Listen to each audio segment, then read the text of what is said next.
Chapter 5.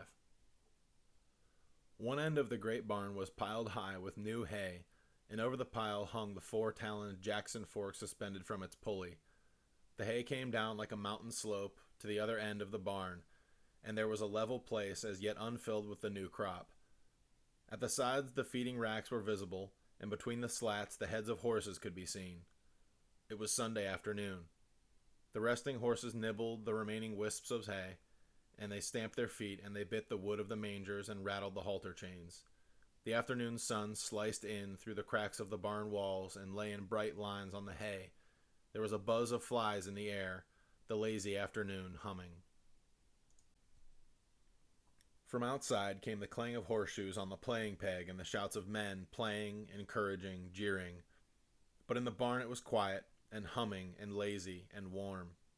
Only Lennie was in the barn, and Lennie sat in the hay beside a packing case under a manger in the end of the barn that had not been filled with hay. Lennie sat in the hay and looked at a little dead puppy that lay in front of him. Lennie looked at it for a long time, and then he put out his huge hand and stroked it clear from one end to the other. And Lennie said softly to the puppy, "Why do you got to get killed? You ain't so little as mice. I didn't bounce you hard." He bent the pup's head up and looked in its face, and he said to it, "Now maybe George ain't gonna let me tend no rabbits if he finds out you got killed." He scooped the little hollow and laid the puppy in it and covered it over with hay out of sight, but he continued to stare at the mound he had made. He said, "This ain't no bad thing like I got to go hide in the brush. Oh no, this ain't. I'll tell George I found it dead." He unburied the puppy and inspected it, and he stroked it from ears to tail. He went on sorrowfully, "But he'll know. George always knows. He'll say, 'You done it. Don't try to put nothing over on me.' And he'll say, 'Now just for that, you don't get to tend no rabbits.'" Suddenly his anger arose. "God damn you!" he cried. "Why you got to get killed? You ain't so little as mice." He picked up the pup and hurled it from him. He turned his back on it. He sat bent over his knees and whispered, "Now I won't get to tend the rabbits. Now he won't let me." He rocked himself back and forth in his sorrow. From outside came the clang of horseshoes on the iron stake, and then a little chorus of cries. Lennie got up and brought the puppy back and laid it on the hay and sat down. He stroked the pup again.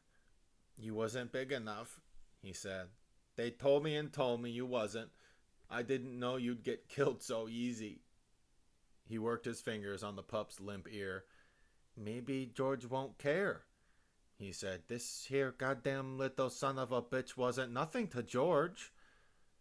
Curley's wife came around the end of the last stall. She came very quietly so that Lennie didn't see her.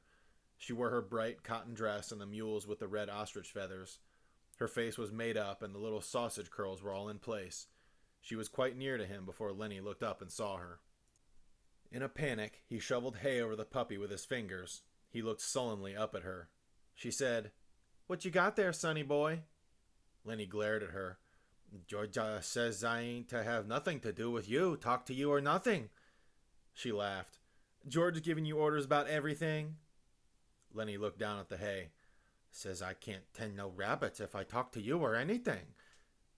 She said quietly, "He's scared Curley'll get mad." "Well, Curley got his arm in a sling, and if Curley gets tough, you can break his other hand. You didn't put nothing over on me about getting it caught in no machine." But Lennie was not to be drawn. "No, sir, I ain't to touch you or nothing." She knelt in the hay beside him. "Listen," she said. "All the guys got a horseshoe tenement going on. It's only about 4 o'clock. None of them guys is going to leave that tenement. Why can't I talk to you? I never get to talk to nobody. I get awful lonely." Lennie said, "Well, I ain't supposed to talk to you or nothing." "I get lonely," she said. "You can talk to people, but I can't talk to nobody but Curley. Elsie gets mad. How'd you like to not talk to nobody?" Lennie said, "Well, I ain't supposed to. George is scared I'll get in trouble." She changed the subject. "What you got covered up there?" Then all of Lennie's woe came back on him. "Just my pup," he said sadly. "Just my little pup." And he swept the hay from on top of it. "Why, he's dead!" she cried. He was so little, said Lennie. I was just playing with him and he made like he's gonna bite me and I made like I was gonna smack him and I done it and then he was dead. She consoled him. Don't you worry none. He was just a mutt. You can get another one easy. The whole country is full of mutts. It ain't that so much, Lennie explained miserably. George ain't gonna let me tend no rabbits now. Why don't he? Well, he said if I'd done any more bad things, he ain't gonna let me tend the rabbits. She moved closer to him and she spoke soothingly. Don't you worry about talking to me. Listen to the guys yell out there. They got $4 bet in that tenement. None of them ain't gonna leave till it's over. If George sees me talking to you, he'll give me hell, Lennie said cautiously. He told me so. Her face grew angry. What's the matter with me? She cried. Ain't I got a right to talk to nobody? What do they think I am anyways? You're a nice guy. I don't know why I can't talk to you. I ain't doing no harm to you. Well, George just says you'll get us in a mess. Oh, nuts, she said. What kind of harm am I doing to you? Seems like they ain't none of them cares how I gotta live. I tell you, I ain't used to living like this. I could have made something of myself, she said darkly. Maybe I will yet. And then her words tumbled out in a passion of communication, as though she hurried before her listener could be taken away. I lived right in Salinas, she said. Come there when I was a kid. Well, a show come through, and I met one of the actors. He says I could go with that show, but my old lady wouldn't let me. She says because I was only 15, but the guy says I coulda. If I'd went, I wouldn't be living like this, you bet. Lennie stroked the pup back and forth. We gonna have a little place and rabbits, he explained. She went on with her story quickly before she should be interrupted. Another time I met a guy and he was in pictures. Went out to the Riverside Dance Palace with him. He says he was going to put me in the movies. Says I was a natural. Soon as he got back to Hollywood, he was going to write to me about it. She looked closely at Lennie to see whether she was impressing him. I never got that letter, she said. I always thought my old lady stole it. Well, I wasn't going to stay no place where I couldn't get nowhere and make something of myself and where they stole your letters. I asked her if she stole it too, and she says no. So I married Curley, met him out to the Riverside Dance Palace that same night. She demanded, You listening? Me? Sure. Well, I ain't told nobody this before. Maybe I oughtn't to. I don't like Curley. He ain't a nice fella. And because she had confided in him, she moved closer to Lennie and sat beside him. Could have been in the movies and had nice clothes, all them nice clothes like they wear. And I could have sat in them big hotels and had pictures took of me. When they had them previews, I could have went to them and spoke in the radio, and it wouldn't have cost me a cent because I was in the picture and all them nice clothes like they wear, because this guy says I was a natural. She looked up at Lennie and she made a small grand gesture with her arm and hand to show that she could act. The fingers trailed after her leading wrist and her little finger stuck out grandly from the rest. Lennie sighed deeply. From the outside came the clang of horseshoe on metal and then a chorus of cheers. Somebody made a ringer, said Curley's wife. Now the light was lifting as the sun went down and the sun streaks climbed up the wall and fell over the feeding racks and over the heads of the horses. Lennie said, Maybe if I took this pup out and throwed him away, George would never know, and then I could tend the rabbits without no trouble. Curley's wife said angrily, Don't you think of nothing but rabbits? We're gonna have a little place, Lennie explained patiently. We're gonna have a house and a garden and a place for alfalfa, and that alfalfa is for the rabbits, and I take a sack and I get it full of alfalfa, and then I take it to the rabbits. She asked, What makes you so nuts about rabbits? Lennie had to think carefully before he could come to a conclusion. He moved cautiously close to her until he was right against her. I like to pet nice things. Once at a fair I seen some of them long-haired rabbits, and they was nice, you bet.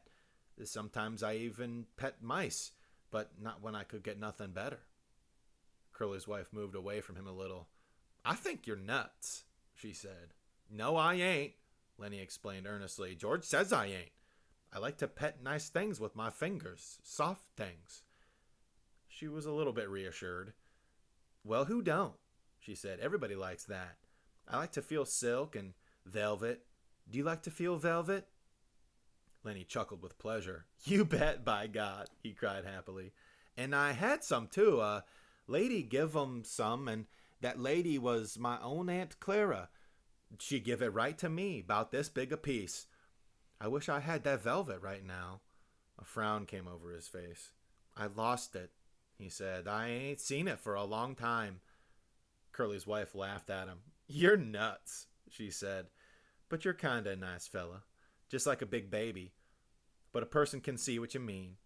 When I'm doing my hair sometimes I just set and stroke it 'cause it's so soft. To show how she did it, she ran her fingers over the top of her head. Some people got kinda coarse hair, she said complacently. Take Curly. His hair's just like wire. But mine is soft and fine. Of course I brush it a lot. That makes it fine. Here, feel right here. She took Lennie's hand and put it on her head. Feel right around there and see how soft it is. Lennie's big fingers fell to stroking the hair. Don't you muss it up, she said. Lennie said, Oh, that's nice. And he stroked harder. Oh, that's nice. Look out now, you'll muss it. And then she cried angrily, You stop it now, you'll muss it all up. She jerked her head sideways and Lennie's fingers closed on her hair and hung on. Let go, she cried. You let go!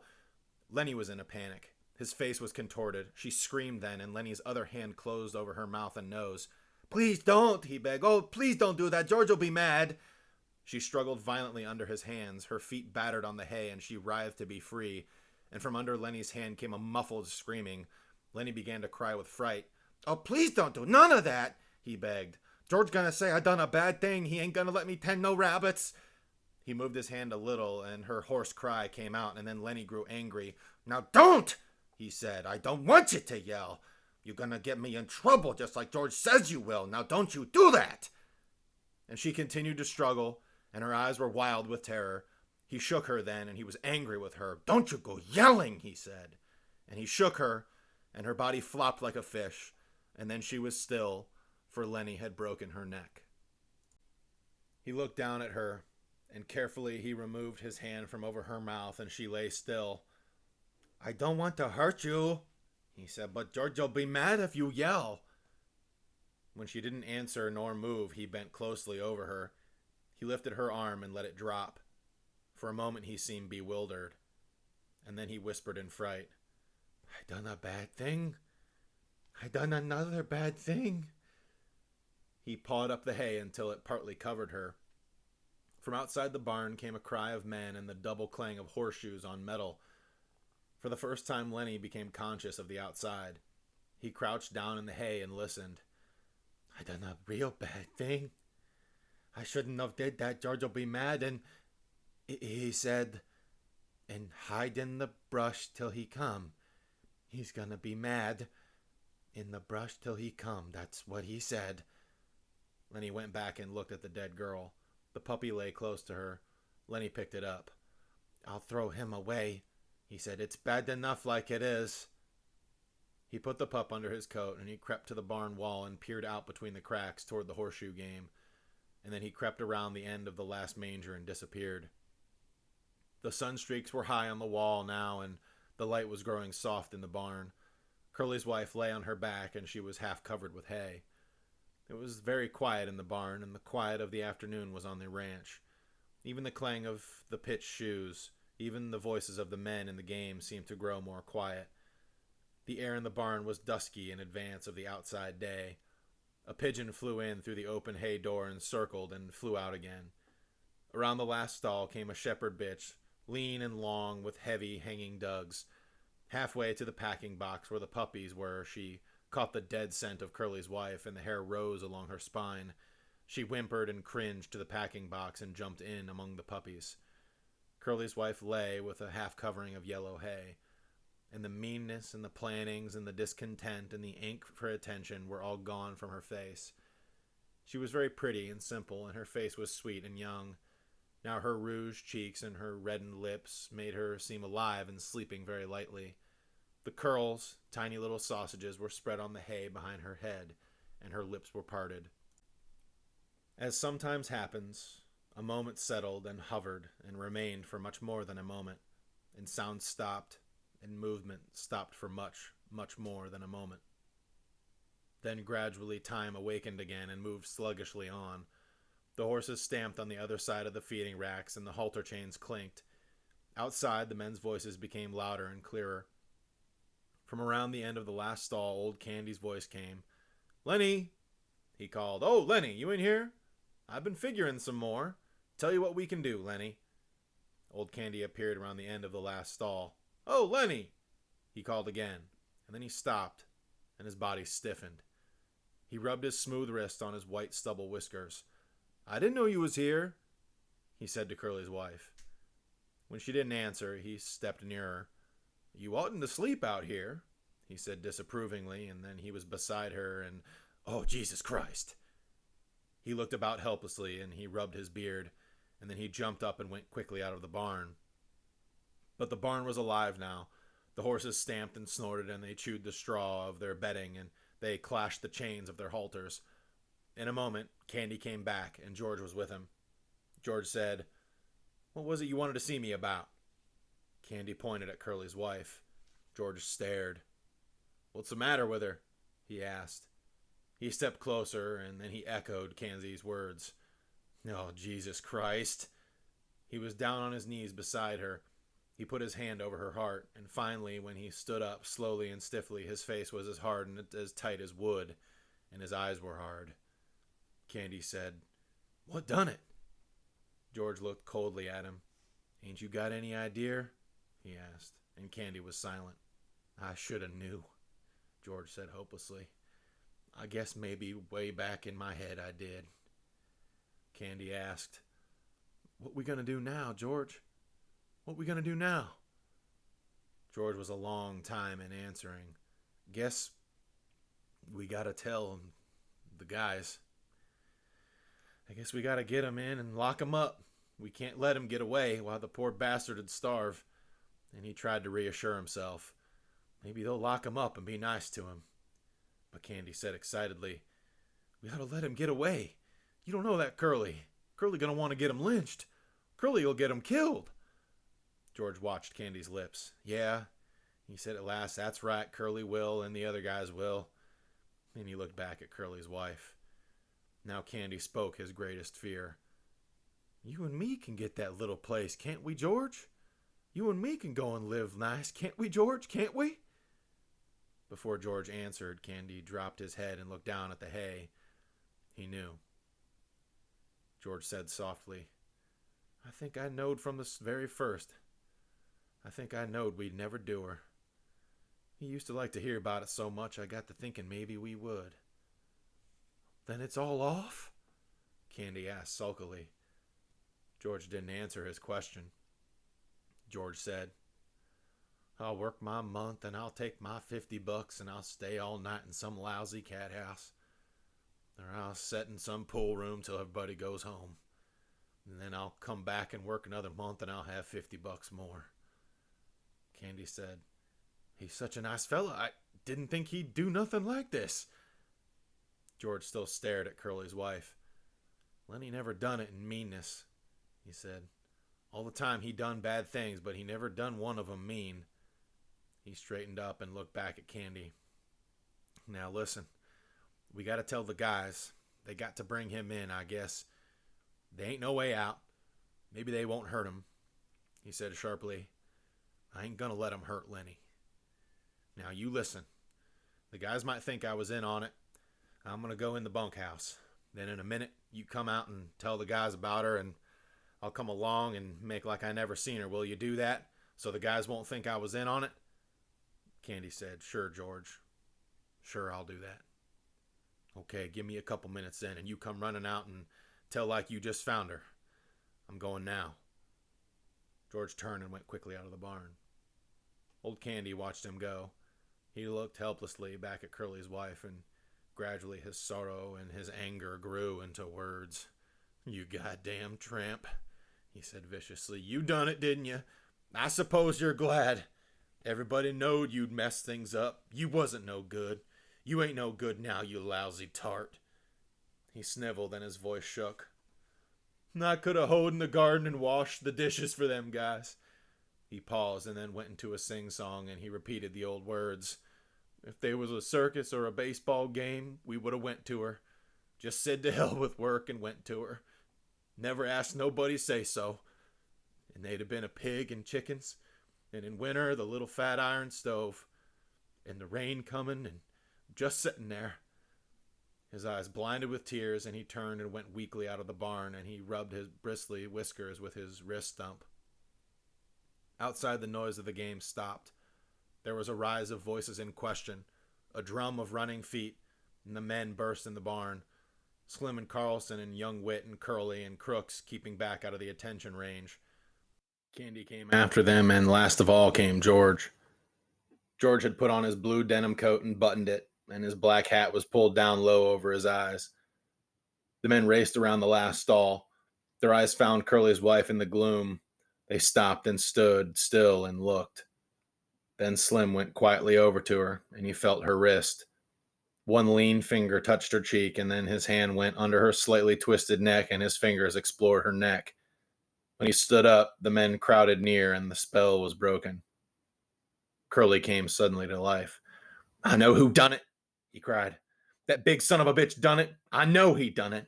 Why, everybody else was out there playing horseshoes. He worked himself into a fury. Now I'm going to get him. I'm going to get my shotgun. I'll kill the big son of a bitch myself. I'll shoot him in the guts. Come on, you guys.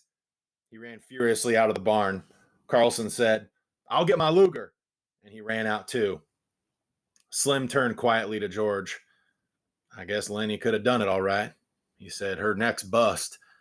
Lennie could have did that. George didn't answer, but he nodded slowly. His hat was so far down on his forehead that his eyes were covered. Slim went on, maybe like that time in weed you was telling about. Again, George nodded. Slim sighed. Well, I guess we got to get him. Where you think he might have went? It seemed to take George some time to free his words. He would have went south. He said, we come from north, so he would have went south. I guess we got to get him, Slim repeated. George stepped close. Couldn't we maybe bring him in and they'll lock him up? He's nuts, Slim. He never done this to be mean. Slim nodded. We might, he said. If we could keep Curley in, we might. But Curley's going to want to shoot him. Curley's still mad about his hand, and suppose they lock him up and strap him down and put him in a cage. That ain't no good, George. I know, said George, I know. Carlson came running in. The bastard stole my Luger, he shouted. Ain't in my bag. Curley followed him, and Curley carried a shotgun in his good hand. Curley was cold now. All right, you guys, he said. Crooks has got a shotgun. You take it, Carlson. When you see him, don't give him no chance. Shoot for the guts. That'll double him over, Whit said excitedly. I ain't got a gun. Curley said, you go into Soledad and get a cop. Get Al Wiltz. He's deputy sheriff. Let's go now. He turned suspiciously on George. You're coming with us, fella.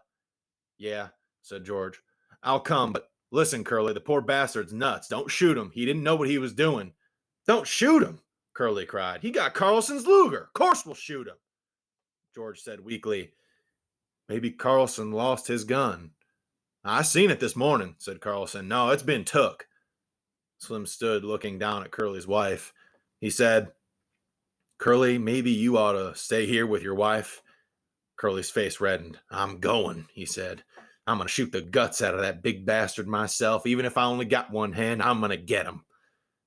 Slim turned to Candy. You stay here with her then, Candy. The rest of us better get going.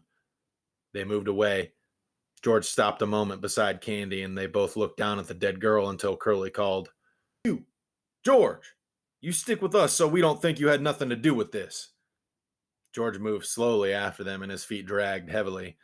And when they were gone, Candy squatted down in the hay and watched the face of Curley's wife. Poor bastard, he said softly.